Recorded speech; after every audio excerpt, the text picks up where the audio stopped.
Welcome to my channel. Try to hear the latest story.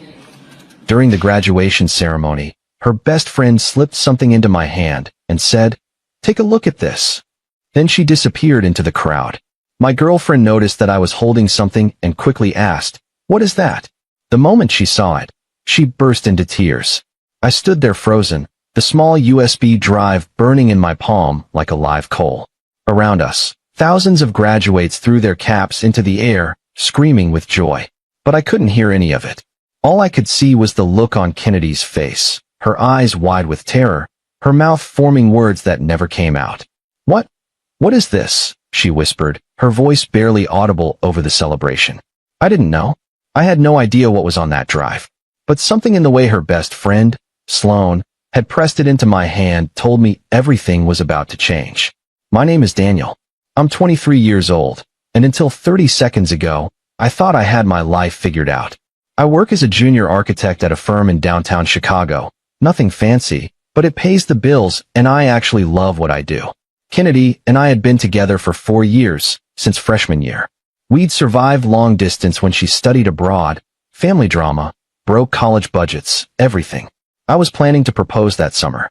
The graduation ceremony was held at the university's main stadium on May 18, 2024. It was one of those perfect spring days, 75 degrees, cloudless sky, the kind of weather that makes you believe good things are coming. Kennedy's parents were sitting 3 rows behind me. Her little brother kept trying to get the perfect Instagram story, and I was holding the bouquet of sunflowers I'd bought that morning because they were her favorite. Sloan had appeared out of nowhere, just as we were standing for the processional. She and Kennedy had been roommates sophomore and junior year, practically inseparable. But something had shifted between them recently. Kennedy would change the subject whenever I asked about her. Got weird when Sloan's name came up. "Take a look at this," Sloan had said, pressing the drive into my hand. Her eyes were red, like she'd been crying. She deserves better than lies. Before I could ask what she meant, she'd vanished into the crowd of navy and gold gowns. Now Kennedy was staring at that drive like it was a loaded gun. "Is that from Sloan?" she asked, her voice shaking. I nodded. She reached for it, but I pulled my hand back instinctively. Something in her desperation made me want to know what was on it before I let it go. "Daniel, please," she said, and now tears were actually streaming down her face. "Please don't look at it. Just give it to me." Around us, people were starting to stare. Her mother called out, asking if everything was okay. "Why are you crying?" I asked quietly. "If there's nothing on here, why are you crying?" She didn't answer. She just looked at me with this expression I'd never seen before. Pure, raw fear mixed with something that looked almost like guilt. That's when I knew. Whatever was on that drive, it was going to destroy us. Update 1. I didn't watch it at the ceremony. I couldn't. Kennedy's parents wanted to take us all to dinner at this expensive steakhouse downtown to celebrate, and I spent the entire meal with that USB drive in my pocket, feeling like it was radioactive. Kennedy barely touched her food. She kept excusing herself to the bathroom. The third time she did it, her mom leaned over and asked if she was feeling all right. "She's probably just overwhelmed," I said automatically, playing my role. Big day, but I was dying inside. Every smile felt like a mask. Every congratulations felt like a lie. After dinner, Kennedy asked if we could talk alone. We walked to Millennium Park, where we'd had our first date 4 years ago. It was nearly 9 o'clock, the sun setting over the lake, turning everything golden and beautiful in that way that makes Chicago feel like the center of the universe. "I need to tell you something," she started, and my stomach dropped. "Is it about what's on the drive?" She closed her eyes. "Daniel, I love you. You have to know that before anything else. I love you so much. Then tell me the truth." She was quiet for a long time. A street performer was playing saxophone nearby, the notes drifting over the sound of traffic and distant conversation. "Last summer," she finally said, "when I did that internship in New York." I remembered. She'd been gone for 10 weeks, working at some marketing firm in Manhattan. We'd FaceTimed every night, texted constantly. I'd even surprised her with a visit in July. What about it? I met someone. The world tilted. I actually felt dizzy, like the ground had shifted beneath my feet. "You met someone," I repeated numbly. It didn't mean anything. It was stupid and wrong, and I ended it after 2 weeks. I swear to God, Daniel, I ended it. Who? His name was Blake. He was a senior associate at the firm. 2 weeks. She'd cheated on me for 2 weeks and never said a word. I thought about all those FaceTime calls, how normal she'd seemed, how she'd told me she missed me and couldn't wait to come home. Is that what's on the drive? I asked, my voice strange and distant to my own ears. Proof? I don't know, she whispered. Sloan found out about it last month. I thought she understood, thought she'd keep it between us. But she's been acting weird ever since, saying I needed to tell you, that you deserve to know. She's right. I did deserve to know. I was going to tell you, Kennedy said desperately. After graduation, I was going to tell you everything. Bullshit. She flinched. I'd never spoken to her like that before. You were never going to tell me, I said. If Sloan hadn't done this, I would have spent the rest of my life not knowing. Daniel, how many times? What? How many times did you sleep with him? She looked away. I don't think. How many fucking times, Kennedy? I don't know. Maybe 10? 15. I actually laughed. It came out harsh and bitter. 15. Jesus Christ. I'm so sorry, she sobbed. I'm so sorry. It was the biggest mistake of my life. I looked at her, really looked at her, and realized I didn't know who she was. This person who could lie to my face for almost a year, who could say I love you while hiding something that massive, was a stranger. I'm going home, I said. Please, can we talk about this? There's nothing to talk about. I turned and walked away. She called after me, but I didn't stop. I just kept walking, past the bean, past the tourists taking selfies, past couples holding hands and laughing, blissfully unaware that everything can change in a single moment. Update 2. I drove straight to my apartment, a studio in Wicker Park that I'd been so proud to afford on my own. I poured myself 3 fingers of whiskey, sat down at my desk, and plugged the USB drive into my laptop.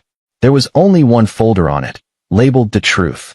Inside were text message screenshots. Hundreds of them. They started in June of last year and continued through. I had to check the dates twice because I couldn't believe what I was seeing.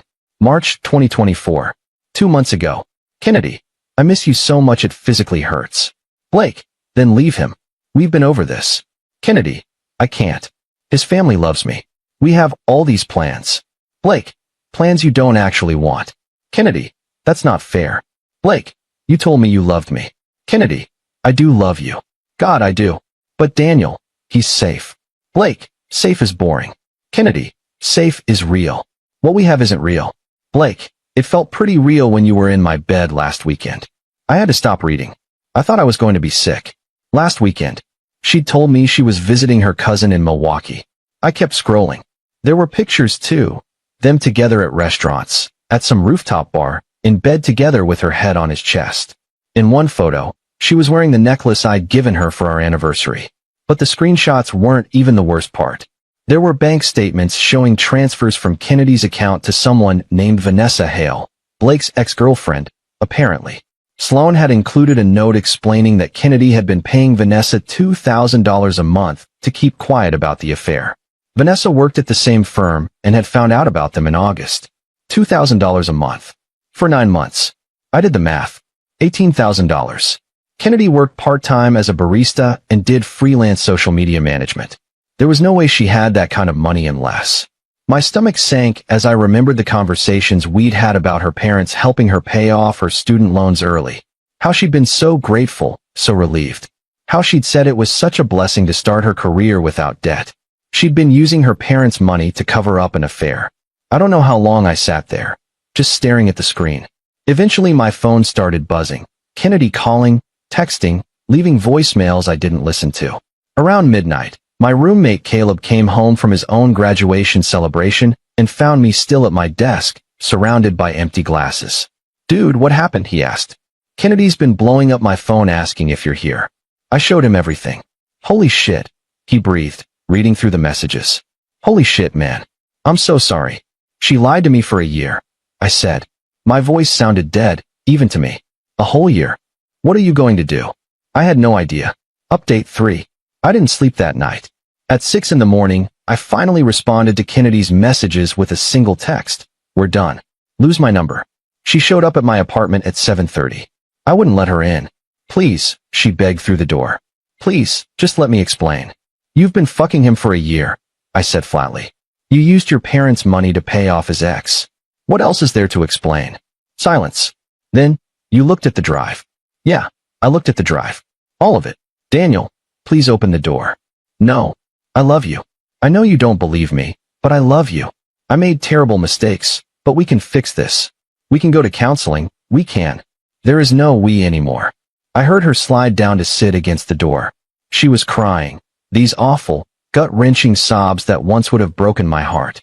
He doesn't even want me, she said after a while. Blake, he broke things off in March. That's why it ended. Not because I chose you, because he didn't want me anymore. Somehow, that made it worse. She'd only been faithful to me by default, because her affair partner had dumped her. My parents don't know, she continued. They think we're still together. They're planning this big summer trip for the four of us, remember? The cabin in Wisconsin? Tell them the truth. I can't. It'll kill them. They love you. Should have thought about that before. She was quiet for a minute. Then, are you going to tell them? About Blake, about the money? I hadn't thought about it.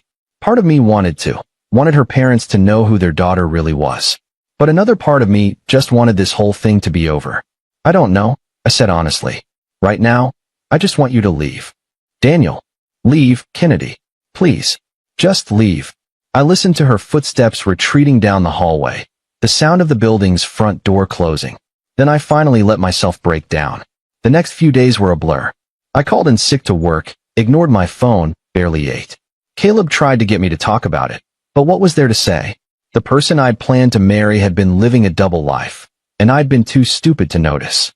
On day 3, Sloan texted me. I'm sorry it had to be like this. But you deserve to know. Why now? I wrote back. Why at graduation? Because she was going to accept his proposal. I stared at my phone. What proposal? Blake asked her to move to New York with him. He got a job at some big firm there. He wanted her to come with him, said he was ready to make it official. She told me the night before graduation that she was considering it, that she'd been living a lie with you and needed to stop. Then why did she turn him down? She didn't. She was going to say yes. She was going to break up with you after the ceremony, make up some story about needing space or wanting to focus on her career. She was going to move to New York in 2 weeks. I felt like I'd been punched. How do you know all this? She told me everything. We were drunk, celebrating graduation early. She thought I'd support her. When I said she needed to tell you the truth, she got angry. Said I was jealous of her happiness. That's when I knew I had to do something. Thank you, I typed. Seriously. Thank you. You're a good person, Daniel. You deserved better than what she was giving you. Final update. It's been 4 months since graduation. I'm doing better. Not great, but better. Kennedy tried to contact me a few more times in June, but I blocked her on everything. I heard through mutual friends that she did tell her parents we broke up, though she apparently fed them some story about us growing apart and wanting different things. Her mom called me once, in tears, asking if there was any way to fix things. I told her gently that there wasn't, and left it at that. Some part of me still cares about them too much to destroy their image of their daughter. Turns out Blake actually did dump her again in May, right after graduation. She'd been counting on moving to New York with him, had apparently even broken her lease, and he told her he'd gotten back together with Vanessa. So Kennedy ended up moving back in with her parents in the suburbs. I found out from Sloan that Kennedy had a breakdown in July, had to start therapy. Part of me feels bad about that. But mostly, I just feel nothing. I got a promotion at work in August. My firm is working on this incredible project, a mixed-use development in the South Loop, and they put me on the design team. It's the kind of opportunity I dreamed about, and for the first time in months, I feel excited about something. I've been on a few dates. Nothing serious yet, but I'm not rushing.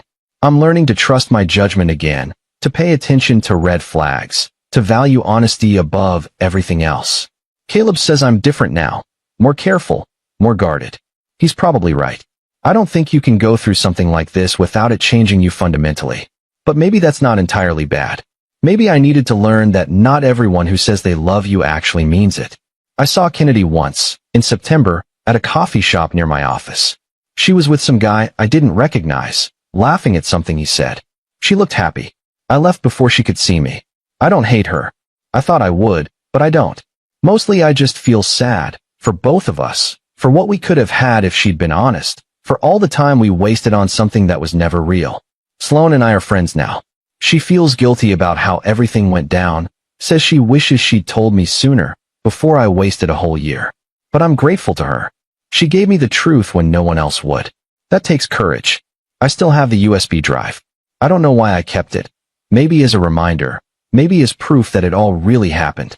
Sometimes late at night, I think about all those text messages, about Kennedy lying to my face while texting him from my bathroom, and I feel this rage that threatens to consume me. But then I remember that she's not my problem anymore. Whatever guilt or regret she carries is hers to bear, not mine. Someone asked me the other day if I'd ever trust anyone again. Honestly, I don't know.